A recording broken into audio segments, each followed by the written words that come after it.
I will ask my family and friends and people I know to keep this issue in their mind.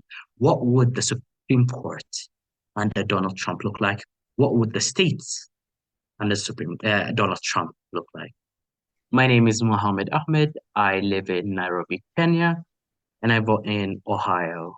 The reason why I am voting uh, really is to keep Donald Trump out of Oval Office. I grew up in 4 years under Trump, right? Those 4 years were crazy. They divided the country. Those 4 years were where we saw, white supremacists gain a platform.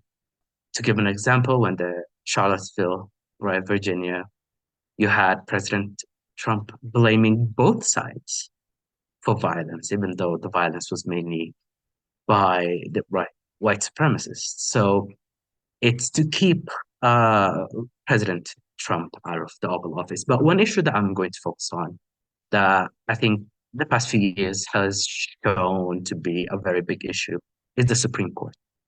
The Supreme Court is not an elected body, but it is just as powerful as the other branches. And we've seen how powerful they can be, especially limiting women's rights. We've seen with their rulings that they don't believe that women can make the decision or should make the decision of whether they want to carry a pregnancy to term, right? We having Because of that decision, we're having states that are not even allowing, in some cases, of rape or incest.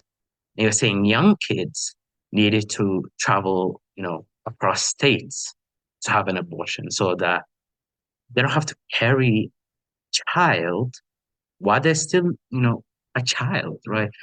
They're going to school, this will ruin their lives. And that's just crazy. So the Supreme Court has shown definitely how powerful they are and how we need to keep an eye on them. And one thing that's also quite interesting about the Supreme Court is how they have influence in a lot of aspects in US government and politics, right? Right now, we talked about women's rights. It's affirmative action, which they ruled was unlawful. It's limiting the powers of the EPA in terms of environment. It's striking down student loan forgiveness by the Biden administration. And while that is going on, the Supreme Court has shown that it itself does not hold its justices to the levels of standards that we've seen other judges are held to. Examples are, justices flying in billionaire paid trips in private jets and not reporting that. Or you have a justice flying an upside down flag, which is a January 6th symbol, in their house and blaming it on their wife, right? So I think the Supreme Court has shown, number one, that they're not accountable. Number two, there's not ethics that governs them. And number three, that they are not where the majority of Americans are. So it's how do we fix that? It's electing Kamala Harris. It's re-electing the Democratic senators and expanding our majority in the Senate. It's so that the judicial committee in the Senate is controlled by Democrats. So there's accountability for the Supreme Court. It's so that in case there's a vacancy in the next 4 years, we don't have Donald Trump appointing another three very conservative MAGA judges to the Supreme Court. And so that I don't also forget it, state Supreme Courts are just as important.